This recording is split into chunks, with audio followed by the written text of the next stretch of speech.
Hello बच्चों, कैसे हो आप सब। उम्मीद है आप सब बढ़िया होगे, अच्छे होगे, ज़बरदस्त होगे। बच्चों, आज की क्लास में हम डिस्कस करेंगे हिंदी की पाठ्य पुस्तक वसंत भाग 1 कक्षा 6 से पहला पाठ, जिसका नाम है वह चिड़िया जो। और बच्चों, यह एक कविता है और इस कविता के लेखक हैं केदारनाथ अग्रवाल जी। तो बच्चों, मैं आपको थोड़ा सा इस पाठ के बारे में बता देता हूँ। ये जो कविता के रूप में लिखा गया है, इसमें कवि ने ना एक छोटी सी चिड़िया के माध्यम से हमें बहुत ही सुंदर संदेश दिया है। वह कवि जी हमें समझाना चाहते हैं कि भाई अ, आप ना हमेशा खुश रहो। अगर भगवान ने आपके पास थोड़ी-सी संपत्ति दी है या थोड़ा-सा कुछ खाने के लिए दिया है या थोड़ी-सी, जैसे आपके पापा कभी दुकान से कोई चॉकलेट लेके आते हैं, कोई टॉफ़ी लेके आते हैं या कोई खाने का सामान लेके आते हैं या जैसे कोई फ्रूट लेके आते हैं, अगर आप सब थोड़ा-थोड़ा करके भी उसको खा लेते हो, तो उसके लिए आपको क्या करना चाहिए, थोड़ा-सा सैटिस्फ़ाई होना चाहिए, थोड़ा-सा संतोष रखना चाहिए। संतोष का मतलब होता है बच्चों, जो थोड़ा-सा ही पाके खुश हो जाते हैं, यानी कि अपनी मस्ती में रहते हैं, थोड़ा-सा खा के ही। अगर हम बार-बार ज़िद लगाएँगे, अब भई नहीं, मेरे को तो एक चॉकलेट नहीं चाहिए, मेरे को तो 5 चाहिएँगी, मेरे को तो 10 चाहिएँगी, मेरे को, मैं कैडबरी की खाऊँगा, मैं तो फलानी कंपनी की खाऊँगा, मैं तो ये खाऊँगा, मैं तो वो खाऊँगा।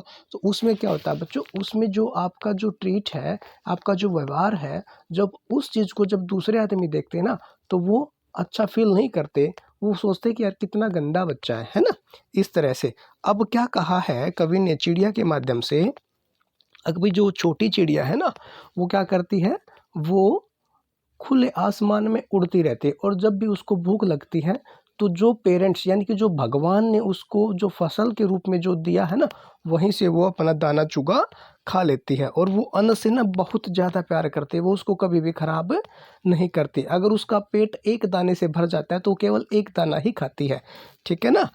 तो और फिर क्या करती है वो चिड़िया, जब उसका पेट भर जाता है तो मस्ती में, जो बूढ़ा वन बाबा है, यानी कि वन के लिए ना बाबा शब्द का यूज़ किया गया है, वो उसको एकांत बहुत पसंद है उस चिड़िया को। तो क्या करती है, वो घने जंगल में जाके बूढ़े वन बाबा के लिए गाना गुनगुनाती रहती है, ठीक है बच्चों। और जब उसको प्यास लगती है, तो वो ना जल का एक मोती, यानी कि जल की जो एक बूंद होती है ना बच्चों, एक बूंद से ही अपने पेट को भर लेती है, ठीक है बच्चों। और वो सीधा कहाँ से पानी पीती है, वो नदी से पानी पी लेती है, क्योंकि नदी से उसको बहुत ज़्यादा प्यार है। और वह चिड़िया ना अपने आप पे गर्व करती है। वो चिड़िया अपने आप पे गर्व क्यों करती है, क्योंकि ना तो वो पानी को वेस्ट करती, ना ही वो खाने को वेस्ट करती। अगर उसको कुछ सामान नहीं भी मिलता तो क्या करती है, वो थोड़ा सा अपना दाना चुगा खा के ही उसी में क्या कर लेती है, संतोष कर लेती है। लेकिन आप क्या करते हो बच्चों, जैसे आप शादियों में जाते हो, अगर आपको क्या टिक्की थोड़ी सी खानी है, लेकिन आप पूरी की पूरी वेस्ट कर देते हो, क्या होता है, फिर चाउमीन खाते हो, फिर उसको वेस्ट करते हो। जब आपकी प्लेट होती है उसमें चावल सब्जी बहुत ज़्यादा ज़्यादा उसमें क्या कर लेते हो, भर लेते हो। ऐसा ही घर में करते हो, आपको खानी आधी रोटी होती है, एक रोटी दो रोटी आप प्लेट में रखवा लेते हो और उसको क्या करते हो, फिर वेस्ट कर देते हो। तो इस चिड़िया से हमें क्या सीखने को मिलता है बच्चों, इस चिड़िया से हमें सीखने को मिलता है कि भाई हमें ना खाने को कभी भी वेस्ट नहीं करना चाहिए। जितनी हमें भूख लगी है ना, उतना ही हमें खाना चाहिए। और जितना पानी हमें पीने की ज़रूरत है ना, उतना ही पानी हमें पीना चाहिए। अगर मान लो हमें थोड़ा सा पानी पीना है, यानी कि हमें आधा गिलास पानी पीना है, तो और हम क्या कर लेते हैं, पूरा का पूरा गिलास भर लेते हैं, तो फिर आधा जो बाकी बच गया बच्चों, उसको क्या करते हैं हम, उसको हम नाली में उड़ेल देते हैं, यानी कि उसको हम वेस्ट कर देते हैं। तो बच्चों, अब इसके ना क्वेश्चन आंसर हम देखेंगे। उम्मीद करता हूँ जो चिड़िया आपको संदेश देना चाहती है, उस संदेश को आप अच्छे से समझ गए होंगे। अब करते हैं बच्चों हम कविता के जो अभ्यास के प्रश्न उत्तर है ना, उसको पढ़ते हैं और आंसर सुनते हैं क्या क्या है। कविता पढ़कर तुम्हारे मन में चिड़िया का कौन सा चित्र उभरता है, वह चित्र कागज पर बनाओ। बच्चों, ये जो पहला क्वेश्चन है ना, ये आपका एक ड्राइंग का काम है। अब ये परीक्षा में जो पूछे जाते हैं ना क्वेश्चन, ये उस हिसाब से इम्पोर्टेंट नहीं है। तो आप आराम से बैठ के किसी भी एक चिड़िया का, उड़ती हुई चिड़िया का या किसी पेड़ पे बैठी हुई चिड़िया का एक चित्र आराम से बना सकते हैं, ठीक है। अब प्रश्न नंबर 2 देखिए बच्चों, तुम्हें कविता का कोई और शीर्षक देना हो तो क्या शीर्षक देना चाहोगे। उपयुक्त शीर्षक सोच समझकर लिखिए। तो बच्चों ये क्वेश्चन भी जो परीक्षा है ना उसके हिसाब से इम्पोर्टेंट नहीं है, क्योंकि परीक्षा में इस तरह से क्वेश्चन नहीं पूछे जाते, क्योंकि ये बच्चों आपके ऊपर डिपेंड करता है कि भाई आपके मन में इस जो कविता है ना, कविता का क्या शीर्षक देना चाहते हो। आप इसको लिख सकते हो मस्त गाने वाली चिड़िया, है ना, मस्ती भरी वाली पंखों वाली बहुत सुंदर चिड़िया, या मस्त चिड़िया, ठीक है ना, संतोषी चिड़िया। आप इसका जो आपका मन करे बच्चों, वो इस तरह से कोई भी आप इसका शीर्षक दे सकते हो, क्योंकि ये आपका खुद का अपना व्यक्तिगत विचार होता है बच्चों। अब करते हैं प्रश्न नंबर 3। इस कविता के आधार पर बताओ कि चिड़िया को किन किन चीज़ों से प्यार है। बच्चों इस पाठ के आधार पर चिड़िया को देखो, जब हमने कविता को पढ़ा था पहली वीडियो में, तो चिड़िया को बहुत सारी चीज़ों से प्यार था। सबसे पहला क्या था बच्चों, चुंडी के दाने उसको खाना बहुत ज़्यादा पसंद था, जिनमें से क्या निकलता था, दूध निकलता था, और वो उनको अपनी पसंद से खा लेती थी और खा के उनको संतोष कर लेती थी। ठीक है बच्चों, चिड़िया को अन्न से बहुत ज़्यादा प्यार है।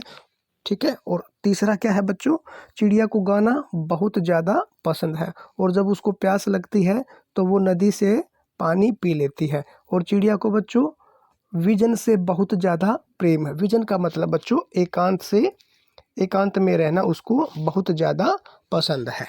तो उम्मीद करता हूँ बच्चों ये क्वेश्चन आपको अच्छे से समझ में आया होगा, और आप इसको अपनी कॉपी में भी लिख सकते हो। बच्चों इस क्वेश्चन को आप 2 बार 3 बार ज़रूर सुने, ताकि आपको ये याद हो जाएगा और फिर आप आसानी से इसको लिख सकते हो।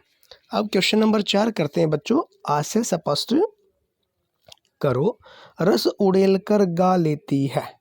तो बच्चों इस क्वेश्चन का उत्तर है रस उड़ेल कर गा लेने का क्या मतलब हुआ बच्चों।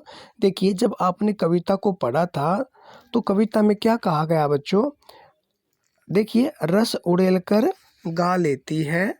तो बच्चों ये था दूसरा पैराग्राफ, और दूसरे पैराग्राफ में क्या था, बूढ़े वन बाबा की खातिर रस उड़ेल कर गा लेती है। तो रस उड़ेल कर गाने का मतलब क्या हुआ बच्चों, जब चिड़िया को भूख लगती है तो वह चुंडी के दाने खाती है, जिसमें क्या होता है बच्चों, मीठा मीठा दूध होता है। और जब उसका पेट भर जाता है बच्चों, तो वो क्या हो जाती है, वो बहुत ज़्यादा खुश हो जाती है और जंगल के अंदर चली जाती है, और वहाँ पे वो अपनी मस्ती से गाने लग जाती है। और अपनी मस्ती से वो जब गाना गाती है तो बूढ़े वन बाबा क्या हो जाते हैं, खुश हो जाते हैं।